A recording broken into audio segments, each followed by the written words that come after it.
Hi, I'm Latrina Patrick with Vision University. That is my online platform that's designed to help you become the best version of yourself.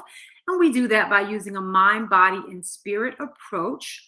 And we are focusing right now on your mind as we educate you on the ABCs of grant writing. We've made our way through the alphabet, and today we are at the letter G. So we have talked about the importance of being aligned with the grant maker's priorities. We've talked about the need for it to be based on need. We've talked about the need to have a compelling narrative, and we have talked about the being data driven, evaluation plan, and now and then also I forgot the F. We did the fundable programs yesterday, and today we are talking about the need to be goal centered. So you need to have a proposal that is goal centered. And what does that mean?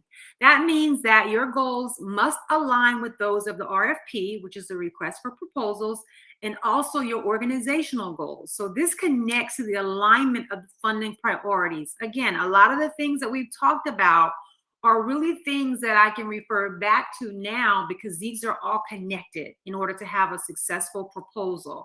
And if you get away from the goals of your organization to do what I call chasing dollars, you're trying to really twist and turn your mission and your goal of your organization to fit a particular funder because you really want to go after that money, that's never ever going to be a successful strategy. It never works, and especially doesn't work in the long run. So stay focused on your goals, be very goal centered. Everything you do through the program is intended to accomplish the stated goals. So whether it's the goals that are stated in the request for proposal that the funder has said, this is what we're trying to fund for this round of grants, or whether it's for the goals that are your organization has set. And so your program needs to align with the goals of your organization. And the goals of your organization need to be in alignment with the goals of that program that that funder has spelled out. That's just the given. Okay. And then when we're talking about being goal center, if your mission isn't aligned with the goals of the funder, then that's an indication that the grant isn't a good match. The first thing you need to look at when you get the RFP is to see what I call the who, what, when, where, why, and how. And one of the what is, what are they looking to fund? And so you need to be able to say, okay, they want to fund after school programming targeting low income communities in southern counties in Georgia. Well, if you don't match up with that, then you've already made your decision. Well, this is not a good grant for us, right? So make sure that it's a good match. Make sure every decision you make, every task you do, and every activity you do for that program is connected to those goals. I've always said that one of the hardest things about community collaboration, I've done a lot of work in collaborating with communities and building community organizations. And the biggest challenge is trying to make people stay focused on what the goals are of that group, that body. When it's coalition building, it's not about each organization, it's about the goal of that coalition. And the first way, one of the main ways people get off track is that they start trying to meet the goals of their individual organizations. But the quickest and easiest way to get everybody back on track is to remind everybody what are the goals we're trying to accomplish. And you have to do that same thing when it comes to your grant and implementing your programming. It's like you got to always remember what your intention is and stay focused on that.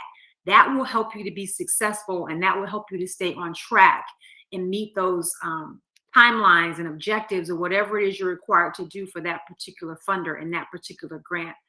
And so that's why it says, use the goals as your North Star. If you ever get off track, go back to your overall intention. You will never go wrong once you get back to what it is you're trying to accomplish, because that's all that really matters at the end of the day. And when you're thinking about your goals, your goals, even from an organizational standpoint, they should be pie in the sky. This should be your pie in the sky dream. So it may be, I want to end teen pregnancy in my community. Well, that's a big goal. and it's achievable over a period of time. But that's so you want something to be big, you want something to be that's bigger than you, that's going to require more effort than just you or your organization. Because if it's really small, it's not going to really inspire people to want to be a part of it. And I'll talk about that in a second. But it needs to speak to what you want to accomplish in the long term, right? You want to end HIV in the community. You want to get rid of that. Like that's a big, big goal. So just speak your goal in general should just speak to what you're trying to accomplish in the long term. We want to reduce high school dropout rates among African American youth or whatever, or among Hispanic youth or among girls, whatever it is, okay? And then the grant period may not be enough to accomplish the overall goal, but it should get you closer to it. So it's not necessarily that at the end of this grant, we will have eradicated teen pregnancy. Nobody expects that, but you do need to have a big enough goal that it requires some help, and then that you can take a big chunk out of it in accomplishing it through what you do throughout that grant period.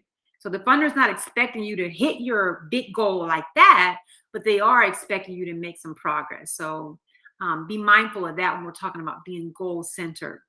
And then finally, your goal should be aspirational. This is what compels others to want to help you. People get emotionally invested in something that's big or something that, that gets them motivated to. And that motivation is what will keep you on track when things start getting hard or start getting tedious. You remember what you're trying to accomplish, right? So if it's aspirational enough, people want to buy into that, and they're like, well, what can I do to help? And so that's what you want funders to feel when they read your proposal. You want to have made such a great case for what you're doing that they can't wait to be a part of it, that they want to write a check and invest. And so that's why your goals need to be big and lofty so that people can read them and want to get involved to help you. So keep that in mind as you are preparing your proposal, and remember what it means to be goal centered. So if you and finally make them big but attainable. I think I said that. And just because they're not easily attainable doesn't mean they can't be achieved, right? So it could be big, like I've given some examples, but there are still things you can do to be achieved, because the last thing you want to do is set yourself up for something that you're never going to reach. And that's not motivating to anybody. That just really demotivates people to even want to start. So just keep that in mind. And again, it's okay that the goals are long term, maybe 5-10 years down the road, but at least there are things you can do to move the goal forward and to accomplish some part of that goal over time. Okay. And then finally, if you need more information or you want more tips, if you like these tips that I've been offering through these ABCs of grant writing, then tune in to my live webinar on March 17th. It's going to be a grant writing 101, the art of the skill. It's going to be offered from 1 to 2 p.m. and also from 7 to 8 p.m. And it's free, but you do need to register. So make sure you go to the website, register at visionuniversity.com, and pick your slot. So do that. That's very important. And then while you're there, make sure you subscribe to my email updates. I send out an email every Tuesday morning with more tips, more advice, more inspiration in your inbox every single week. So make sure that you subscribe there. And when you subscribe, you will get a free gift. That's a beginner's guide to grant writing. It's what I call Help Granted. It's a really great resource. So make sure you get your free gift. And of course, subscribe to my YouTube channel. That's where you can get more videos on these various subjects that I like to talk about, including grant writing, meditation, just a whole lot of different things. So make sure you go over to my YouTube channel at Vision University and get subscribed. I hope you have enjoyed this session. I look forward to coming back tomorrow with our next letter in the alphabet for our ABCs of grant writing.